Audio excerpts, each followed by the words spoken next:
A netizen shared this video clip allegedly featuring Mars.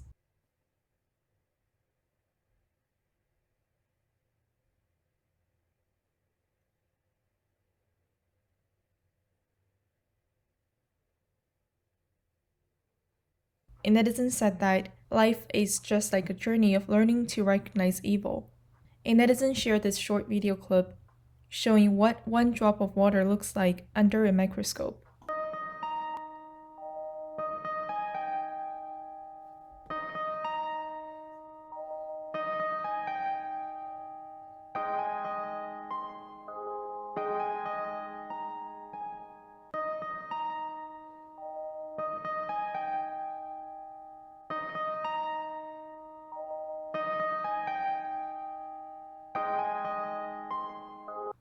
A netizen replied, "If everything that exists in the air becomes visible to the human eyes, we may not dare to breathe." A netizen shared this video clip allegedly taken in France, where a church with over 100 years of history was demolished.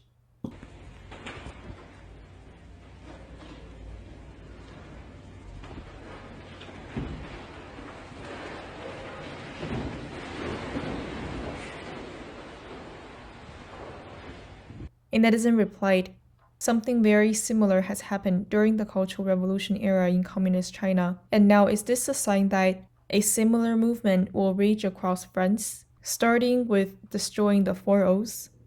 A netizen replied, "This church was actually built in 1896. According to Shakyamuni's prediction, now mankind has entered the final stage. 2,500 years later, the dark ages that existed 5,000 years ago will reappear again." A netizen said, "This really may not take that long to happen, perhaps just within the next 10 years or so, even though on the surface, everything may appear to be peaceful." A netizen shared this picture from the Myanmar protests. A netizen commented, "In judging whether a regime is dictatorial or democratic, you shouldn't just listen to what the regime claims to be, but what it does. Whether under its leadership, ordinary people have the freedom to speak their minds, and whether the military forces are used to protect or suppress." A netizen shared that I've often heard people saying that the Chinese people should resist Latin American culture to reshape the Chinese nation. Upon hearing this, I can feel the irony that lies within. China may not be able to catch up with Latin America even in 20 years. A friend of mine recently purchased a house in Brazil, and here are a few pictures that he shared with me. A netizen said, "This is the GDP in Brazil, which is very similar to the number in China. But if you compare the prices of groceries in the two countries, you will immediately come to realize that Brazilians' quality of life is much higher than the Chinese people. The retail price of beef in Brazil is only 1/4 of the price in China." This stark contrast can also be seen through the price of housing as well as the quality of the environment.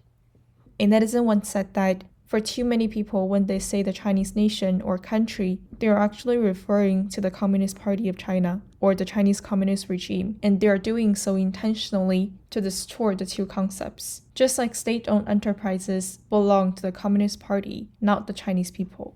A netizen replied, "When the Communist Party of China is disintegrated, that is when the real Chinese nation will return." A netizen shared about Qiu Ziming, who was brave enough to speak up for what's right. He was born in 1982. He holds a master's degree in law from Nanjing University. A netizen from Fujian said, "I applaud him for speaking the truth. Daring to speak up means that one's conscience has not been lost yet. The Chinese people should support the true heroes, or those that dare to speak the truth. The People's Liberation Army does not protect the people. Their mission is to safeguard the Chinese Communist Party regime. They see the Chinese people as their real enemy."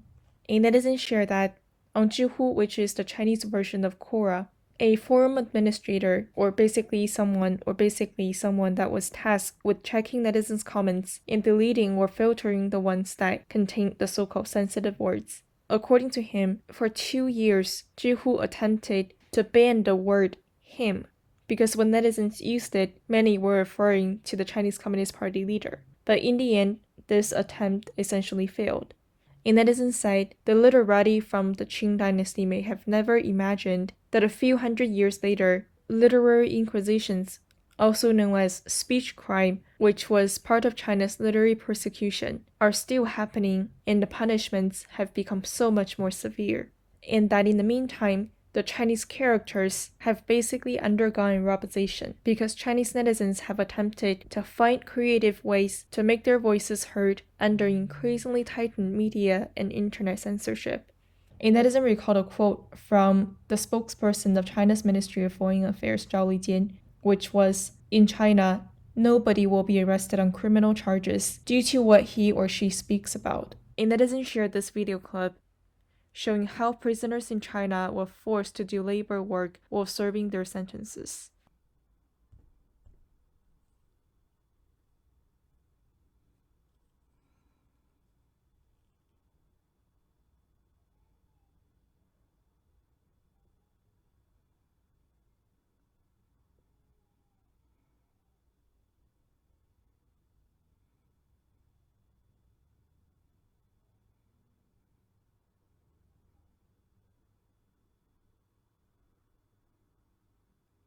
A netizen replied, "Ever since the CCP's founding, forced labor exploitation has become a key avenue that the CCP has been utilizing to make profit." A netizen shared about a book that was recently published regarding the notorious Masenja labor camp. The author is a journalist of Uyghur descent. Her name is Amelia Peng. She spent years writing this book, during which she actually conducted field research and investigation in mainland China. But now what we are wondering about is whether the Xinjiang labor camps are essentially an extension of the notorious Laogai system that the CCP claimed to have abolished years ago. A netizen again shared about the story of Mr. Sun Yi. A US mom found an SOS letter in a box of decorations, after which she exposed China's re-education camps. Mr. Sun has passed away for more than 3 years. The netizen that shared about this said that she is really glad that people still do remember him. The documentary that was produced based on his experiences has been one of the most memorable and moving documentaries I've ever seen. Child, we will take you in. Child, we will bring you home. You'll be a flower that sees the spring. Soon a dove flying high